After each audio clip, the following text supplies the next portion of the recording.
My family tried to take my house from my golden sisters. Now, they don't have them anymore, and then I don't know exactly when I realized my family never really saw me the same way they saw my sister, but if I had to guess, it probably started before I could even spell my own name. I'm Brooklyn, 34 now, and still try to unlearn all the mental knots that come with growing up under someone else's golden spotlight. My sister Vanessa, 3 years older and forever the sun in our household solar system, was the one who could do no wrong. Brilliant, beautiful, charismatic in that exhausting way that made grown-ups fawn over her while I sat in the background clutching a half-deflated balloon for my own birthday party. When we were little, her birthdays were full-blown productions. Face painters, pony rides, backyard tents, and enough cupcakes to supply a school cafeteria. Mine, by comparison, felt more like an afterthought. A lukewarm pizza party in the kitchen, with a generic supermarket cake that still had the wrong name written on it once. My mom would just shrug and say, "It's the thought that counts," while Vanessa unwrapped her designer dollhouse and I tried to be grateful for the secondhand set missing half its furniture. That script didn't change as we grew up. Vanessa was the dreamer, the artist, the sensitive one who needed encouragement and protection. I was the one who didn't need anything, apparently. By the time she got accepted into some overpriced arts college in Chicago, my parents were already mentally packing her bags and calculating tuition like it was a given. When it was my turn, I had to put together a spreadsheet and a full argument just to convince them that community college in Augusta wasn't some kind of financial burden. Vanessa got the full package: dorms, meal plans, allowance, shopping trips on long weekends. I got rent notices slipped under my bedroom door and a list of household chores expected in exchange for letting me stay home. My mother actually said the words, "You'll need to contribute," the same day I brought home my acceptance letter, and I remember laughing at first, thinking she was kidding. She wasn't. By the time I turned 19, I was working 3 shifts a week at a bookstore, skipping meals so I could squirrel away enough to pay the $300 in rent they charged me while I slept in a converted storage room next to the laundry machines. Meanwhile, Vanessa's biggest college complaint was that her dorm mattress wasn't soft enough and her art professor didn't vibe with her aesthetic. I remember calling her once while sitting in the break room, eating the crust of a peanut butter sandwich, and she was sipping a latte, complaining about how hard it was to choose between Paris and Barcelona for spring break. And my mom? She'd be on the phone with her every week, sending money and care packages filled with imported snacks and aromatherapy candles because Vanessa's so stressed out. I couldn't even get them to co-sign a used car loan.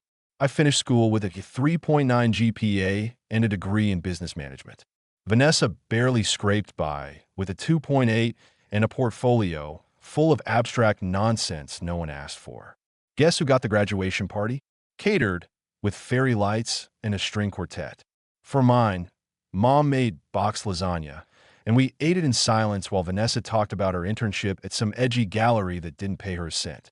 I moved out as soon as I landed my first office job, rented a one-bedroom apartment with paper-thin walls, and never asked my parents for a dime. I knew better.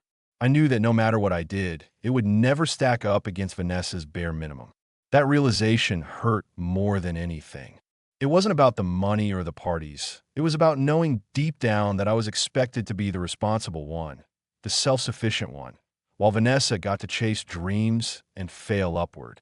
The years passed, and I kept my head down. I built a modest career, paid my bills, learned how to live within my means.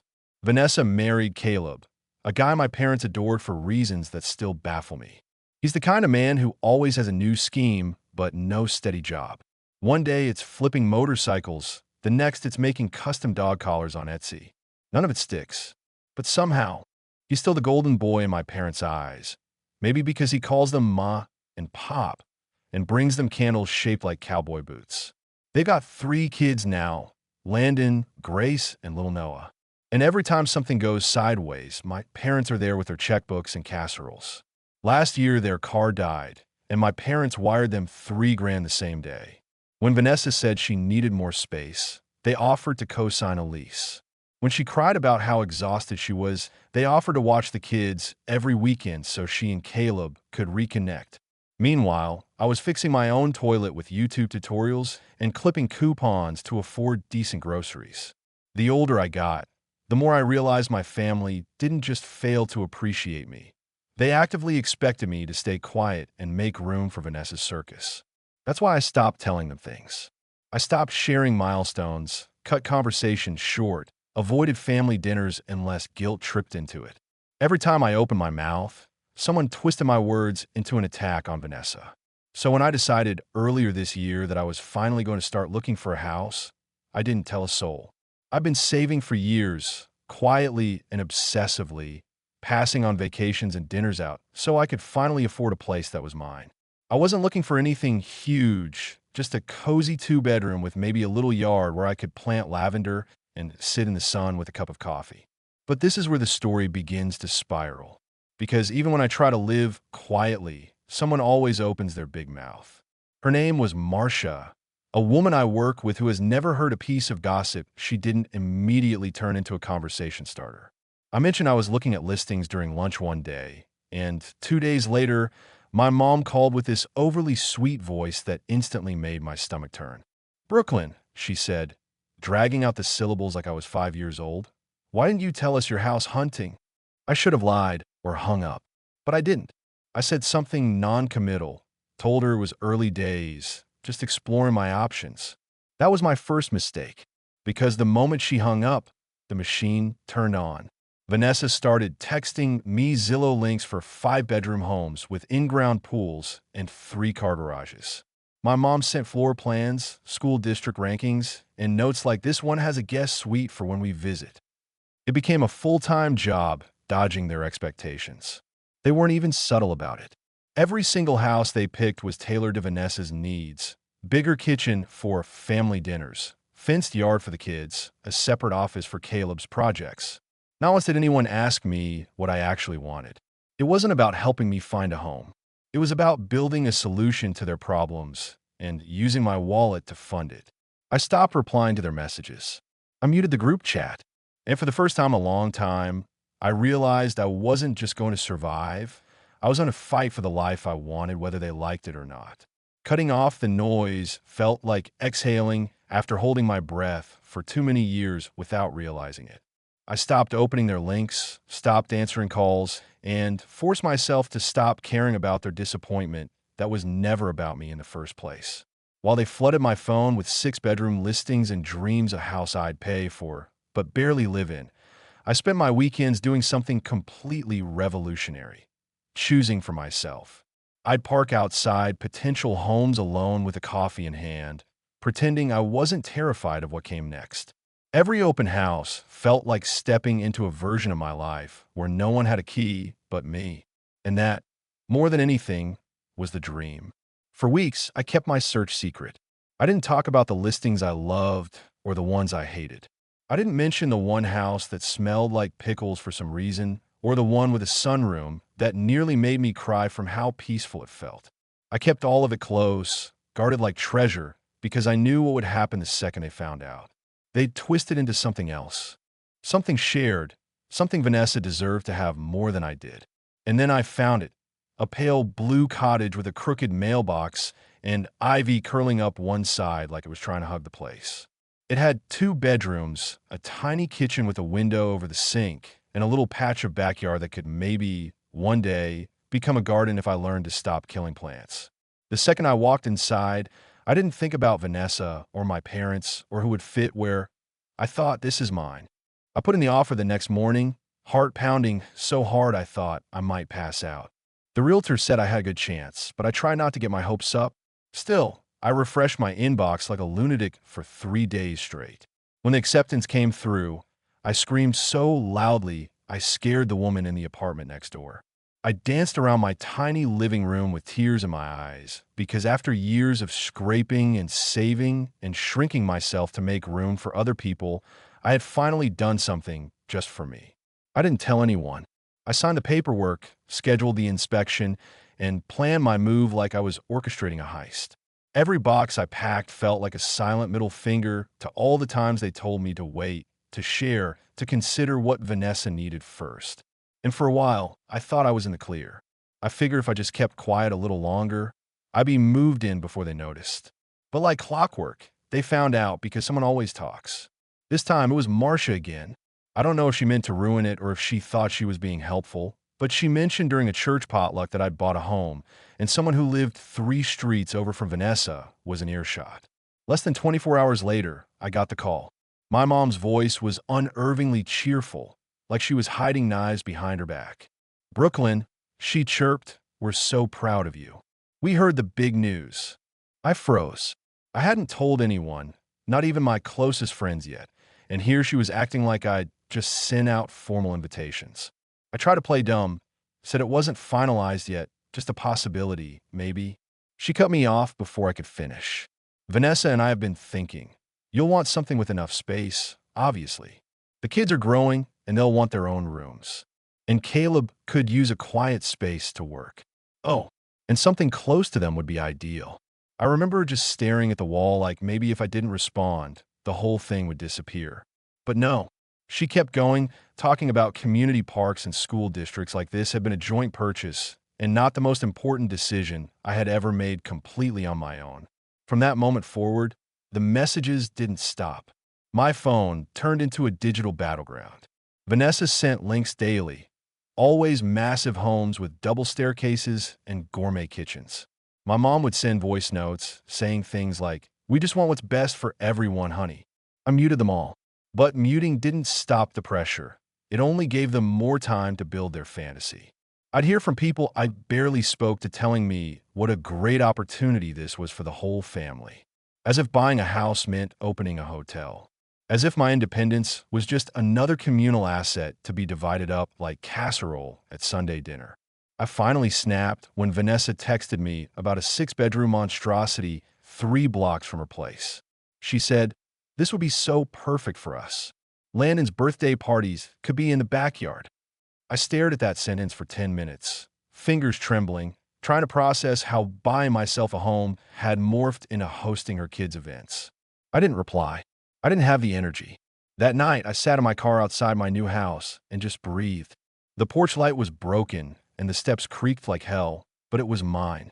I hadn't moved in yet, but I had the key. It jingled in my hand like a secret I wasn't ready to share. Then came the dinner invitation. My mom called midweek and asked if I'd be coming to the usual Saturday family dinner. I almost said no, but something in her voice made me pause. Maybe it was curiosity. Maybe I just wanted to be there to watch the moment their little dream died.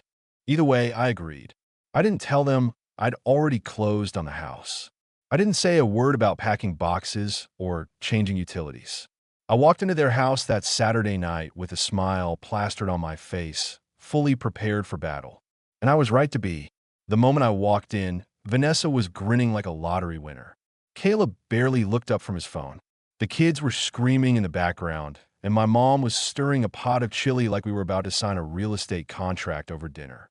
We sat down, and after a few rounds of forced small talk, my mom cleared her throat with the same gravity she used to announce pregnancies and job promotions. "Brooklyn," she said, "we think we found the perfect place for you." She looked so proud, like this was a gift. Vanessa launched into details: square footage, school ratings, number of bathrooms, as if I hadn't already bought my own damn house. I waited until they were done before I said it. I made sure my voice was calm, steady, final. I already bought a house. For one glorious second, the entire room went silent. My dad's fork froze midair. My mom's smile dropped. Vanessa blinked like she hadn't heard me correctly. "It's a small cottage just outside the city," I said. "2 bedrooms. Just enough for me." The explosion was immediate. Vanessa's voice cracked first, somewhere between a whimper and outrage. "A cottage? Where are the kids supposed to sleep?" My mom looked like I confessed to murder. "Why wouldn't you tell us? We were planning everything." I didn't raise my voice. I didn't need to. That's exactly why I didn't tell you. You weren't planning for me. You were planning for yourselves. I expected Caleb to chime in, maybe offer a joke or defend his wife, but he just kept chewing like none of it concerned him. My dad slammed his fist on the table and called me selfish. I stood, grabbed my coat, and turned to leave. My mom chased me to the front door, pleading with me to reconsider. "We just wanted to help," she said, but I was done listening. You don't get to be shocked that I finally chose myself. And with that, I walked out. I didn't cry. I didn't scream. I just drove home, unlocked the door to my new house, and sat on the floor in the dark. I had never felt more alone, but I had also never felt more free. After that night, I thought maybe the worst of it was over, like maybe they'd finally understand I wasn't playing the same role anymore. I wasn't their backup plan or the family doormat who could be counted on to clean up their messes with a smile and a polite nod. But of course, that was wishful thinking. The very next morning, I woke up to a string of missed calls and texts, like my phone had been hijacked by guilt and entitlement while I was sleeping. Vanessa sent a picture of her kids crammed onto a tiny couch, toys everywhere, captioned with, "Do you really think this is fair to Landon and Grace?" That was followed by another one, showing Noah's crib jammed next to a dresser with the message, "He deserves a real room." I didn't reply to a single one. The silence only made things worse. Mom left me 5 voicemails in under 12 hours, each one progressively more dramatic. The first was calm, almost measured, reminding me that family needs to lean on each other in hard times. The second was more clipped, clearly annoyed I hadn't responded. The third, that one started with a sigh and ended with, "I hope you realize what you're doing to your sister." The fourth sounded like she'd been crying, and the fifth was just silence, like she wanted me to sit there and imagine her sobbing into the receiver. I blocked her number for the rest of the day just to get some air. But then Dad got involved, and that was when things took a sharper turn. He called me during my lunch break, and I made the mistake of picking up. Before I could even say hello, he started shouting about how I was destroying the family, that I was ungrateful for everything they'd ever done for me, and that it was sickening to watch me hoard a house while my niece and nephews were suffering. He accused me of being poisoned by independence and said I should be ashamed of myself. I didn't yell back. I just hung up. That was the only answer I had left for them. I thought maybe the storm would blow over if I just stayed quiet long enough. But instead, it got worse. Relatives I hadn't heard from in years started reaching out like a swarm of guilt-laced bees. My Aunt Darlene, who didn't even bother to send a card when I graduated college, suddenly had the nerve to call and ask me if I could be the bigger person. She said, "It's just a house, Brooklyn. But family, that's forever." I wanted to laugh, but I was too stunned. This woman once forgot my name at a reunion, and now she's delivering lectures on unity? I told her it wasn't up for discussion and hung up mid-sentence. Then came the social media campaign. Vanessa posted a photo of Grace and Landon sitting on their bunk beds, hugging each other like it was the Depression, with a caption that read, "All they want is a little space to grow." I guess not everyone believes in helping family. The comments made me sick. People I barely knew were chiming in to say how sorry they were for her, how heartbreaking it was that her own sister had abandoned her, how lucky the kids were to have such a strong mother. I didn't respond, but I felt the heat of it all over again. Even online, I was being shoved into the role of villain. My mom wasn't far behind. She somehow found a photo of my house. Don't ask me how, probably through Marcia again, and posted it with the caption, "It's sad when people forget where they came from. We sacrifice so much for our children, and this is the thanks we get." I blocked her immediately, but not before one of my coworkers messaged me to ask if everything was okay. Apparently, Lisa, our office gossip, had seen the post and had already started whispering about how I'd cut off my entire family over a mortgage. It took everything in me not to scream. I was being painted as selfish, cold, ruthless, just because I didn't want to live in a house built for other people's dreams. The breaking point came a few days later when I heard a knock at my apartment door. I wasn't expecting anyone and had honestly started avoiding most human contact just to breathe a little easier. But when I looked through the peephole, there she was, Vanessa, with all 3 kids in tow. I opened the door, just a crack, heart pounding, and said, "What are you doing here?" She looked like she'd been crying, and the kids were squirming, fussy, clearly tired. "Brooklyn," she said, "please, we don't know where else to go. The rent's going up again, and we can't afford it. Can we just stay with you for a while? Just until we figure something out." I didn't let them in. I stood there, gripping the doorknob, so tight my knuckles turned white. I told her calmly but firmly, "My house isn't an option, Vanessa. It's not big enough, and this isn't my responsibility." Her eyes filled with tears, and she said, "So that's it? You're just going to let us suffer?" I wanted to scream that she had parents, a husband, options, But instead, I said, I've worked too hard to get here, and I'm not going to let you guilt me into giving it all away. She turned without another word, dragging the kids back down the hallway, and I shut the door, heart racing like I just run a mile. The next morning, my mom left a voicemail so filled with venom, I had to replay it just to believe what I heard. She called me heartless. She said I'd ruined Christmas and that I was becoming someone she didn't even recognize anymore. Then came the photos. Vanessa sending me pictures of her kids, always looking sad, always staged like a campaign ad. One of Grace holding a teddy bear with the caption, "She just wants her own room." Another of Noah in a car seat with the line, "Still no space for his crib." I started deleting them on sight. I changed my number the next day and only gave the new one to 2 friends and my boss. Cutting that final cord felt both terrifying and necessary. It wasn't just about the house anymore. It was about claiming my life back after years of being cast as the reliable background character in someone else's drama. I knew they'd keep talking. I knew they'd twist the story. But I also knew something else. For the first time, the narrative didn't belong to them. It belonged to me. For a brief moment, it actually felt like the silence meant I'd finally been left alone, like maybe the message had finally landed. No more guilt-tripping texts. No fake concern cloaked in family duty. No sad photos of bunk beds or kids frowning in dim lighting. I could breathe, water my plants, and walk through my own house without feeling like I was waiting for the next blow.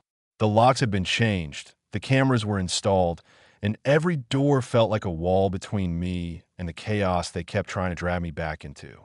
But the peace didn't last long, not in this family. It was a Saturday morning, and I was outside, trying to coax life back into a dying rosemary bush when I heard knocking on the front door, sharp, deliberate, like someone wanted to make sure I heard it from anywhere in the house. I assumed it was a package delivery, or maybe my neighbor coming to talk about the new fence she was planning. But when I opened the door, there she was, my mother, standing on my porch with a homemade apple pie like we were about to have some charming, heartwarming reunion after months of mutual warfare. I just stood there, completely thrown off, pie and all. "Hi, Brooklyn," she said, with this too smooth voice that made me immediately tense. She acted like nothing had happened, like she hadn't spent weeks calling me selfish, blasting my name across Facebook, or enabling Vanessa's full meltdown. I didn't want to let her in, but I hesitated, and that was all she needed. She pushed the pie toward me and stepped inside, already making herself comfortable like it was still her house, and I was still 18. She looked around, complimenting everything in this sugary tone that made my skin crawl. "You've really made this place lovely. So cozy, so mature." I didn't respond. I just stood there, arms crossed, waiting for her to get to the point. She sat down at the kitchen table like we were about to sip tea and trade recipes, and then launched into what was clearly a rehearsed speech about how things got a little out of hand and emotions ran high, and everyone just wants what's best. I didn't say anything until she mentioned Vanessa's name, and then I finally cut in. "If this is just another attempt to guilt me into fixing your favorite child's problems, you can stop right now." Her smile faltered just a little, but she kept going, throwing in how proud she was of me, how hard I'd worked, how impressed they were with the house. I almost believed her for half a second, almost let the idea slip into my head that maybe she was trying to make peace. But then she said it. "I was thinking maybe we could come by more often. Maybe bring Vanessa and the kids sometime. Let them see the place. It might lift everyone's spirits." That was the moment I knew it hadn't been an apology at all. It was a reconnaissance mission. She'd come and check the place out, see what could be claimed, and test how much boundary pushing I was willing to tolerate. I told her as calmly as I could manage that now wasn't the time, and I wasn't ready for visitors. Her smile disappeared completely, and for a second, I saw that flash of disappointment she usually reserved for when I didn't go along with the family script. She nodded like she understood, but I could tell she was already rewriting the narrative to paint herself as the wounded mother just trying to reconnect. She left the pie, said we'd talk again soon, and walked out the door with this air of martyrdom like I had slammed the door on some sacred reunion. For the next few days, I couldn't stop thinking about it. Every room in my house suddenly felt like it had been inspected, like my privacy had been peeled open and judged. I kept wondering what she told Vanessa afterward. what details she had shared, what assumptions were already being formed. I knew something was coming. I could feel it like a storm in the air. Still, nothing could have prepared me for what actually happened next. The following weekend, I had errands to run. I was out for a few hours, grabbing groceries and a few things from the hardware store. When I pulled into my driveway, I saw Vanessa's SUV parked right in front of the house. My stomach dropped. I parked, got out slowly, and walked toward the front door, already hearing noise from inside. Laughing, footsteps, muffled voices that didn't belong. I unlocked the door and walked into chaos. My living room was filled with toys. My couch was covered in snack wrappers.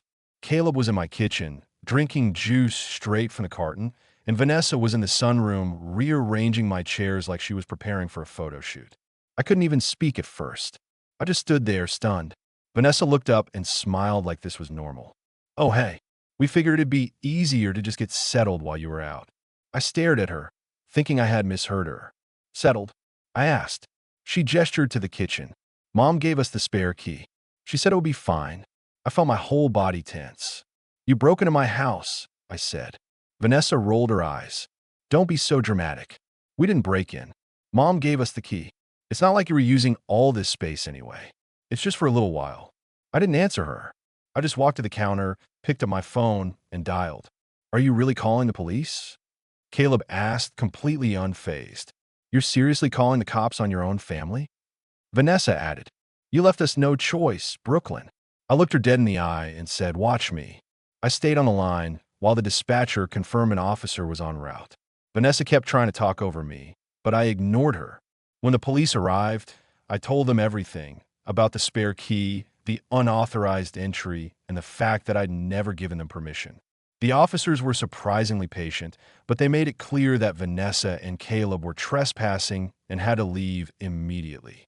Vanessa started crying, clutching Noah like she was being evicted from a homeless shelter.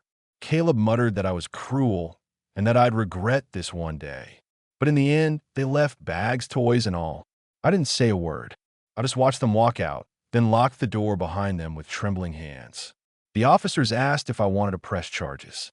I said no, not this time, as long as they stayed away. The next morning, I called my lawyer. We drafted a cease and desist letter and sent it to all three of them, Vanessa, Caleb, and my mother. It spelled out everything they'd done, the trespassing, the harassment, the manipulation. It warned them that any further attempts to contact me or enter my property would be met with legal action. I wasn't playing defense anymore. I was done. I installed a second lock, reinforced the windows, and changed the settings on every camera. I refused to let them use my own home against me ever again. For the first time, I realized I wasn't afraid of their backlash. I was disgusted by it. And honestly, that clarity felt better than any apology ever could. After the cease and desist letter went out, everything went quiet again, but this time it felt different, heavier. Not like peace, more like the stillness right before the next collapse. The kind where you don't know if the roof's going to fall or the floor's going to crack beneath your feet. I kept to myself, kept the cameras running, and didn't speak to a single blood relative for almost 2 full weeks. But if I've learned anything from this circus of a family, it's that they never truly go away.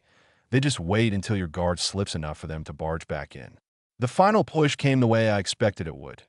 Not through calls or letters or dramatic doorstep showdowns, but through something worse. Online. I hadn't looked at social media in weeks, but a coworker messaged me out of nowhere with, "You might want to check what Vanessa posted this morning." I already knew it wasn't good, but nothing prepared me for what I saw. There she was, front and center, posting a photo of her kids at a playground, looking pitiful and completely staged. The caption read, "When your own sister shuts the door on your children's future, you realize blood doesn't always mean family." The comment section was filled with her cheerleaders, old friends, parents from her kids' school, even distant relatives jumping in to say how strong she was, how disgusting it was that her sister could be so heartless, and how they hoped karma would take care of the rest. I didn't say a word. I didn't defend myself. But I blocked everyone involved, locked down every profile, and made a mental note to change my privacy settings every few weeks. I was done trying to convince anyone of the truth. Let them believe the version that fits their story. I wasn't writing theirs anymore. The best part? A week later, I got a text from an unknown number. It was short. "We miss you. Can we talk?" I didn't even have to guess who it was. I blocked it. I didn't hesitate. There's no version of reconciliation where I forget everything they did, everything they said, and the way they treated my life like a storage unit for their failures. I still have that pie my mom brought over. I never ate it. It's in the freezer like a preserved memory of the moment. I realized even peace offerings can be poisoned with ulterior motives. Nowadays, I wake up without dread. I water my rosemary, even though it's still mostly dead, and I sit on my porch with coffee that I didn't have to make room for anyone else to enjoy. My house smells like fresh paint and candles I actually like, and not a single hallway is crowded with someone else's mess. I don't hear footsteps that don't belong or voices that talk over mine. For once, the silence means freedom. They can spin whatever story they want. They can call me cold, selfish, dramatic, ungrateful. But at least now they have to do it from outside my locked door.